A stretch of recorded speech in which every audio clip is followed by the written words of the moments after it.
श्री गणेशाय नमः। गौरी गणेश और करवा माता की पूजा करने के पश्चात अब आप करवा चौथ व्रत की एक कथा श्रद्धापूर्वक सुने।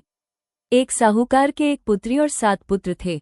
करवा चौथ के दिन साहूकार की पत्नी, बेटी और बहुओं ने व्रत रखा।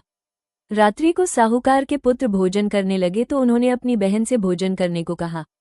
बहन बोली, भाई, अभी चंद्रमा नहीं निकला है, उसके निकलने पर मैं अर्घ्य देकर भोजन करूंगी। इस पर भाइयों ने नगर से बाहर जाकर अग्नि जला दी और छलनी ले जाकर उसमें से प्रकाश दिखाते हुए बहन से कहा, बहन, चंद्रमा निकल आया है, अर्घ्य देकर भोजन कर लो। बहन अपनी भाभियों को बुला लाई कि तुम भी चंद्रमा को अर्घ्य दे लो, किंतु वे अपने पतियों की करतूत जानती थीं।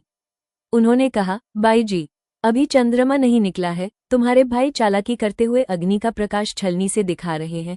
किंतु बहन ने भाभियों की बात पर ध्यान नहीं दिया और भाइयों द्वारा दिखाए प्रकाश को ही अर्घ्य देकर भोजन कर लिया। इस प्रकार व्रत भंग होने से गणेश जी रूठ गए। इसके बाद उसका पति सख्त बीमार हो गया और जो कुछ घर में था वो उसकी बीमारी में लग गया।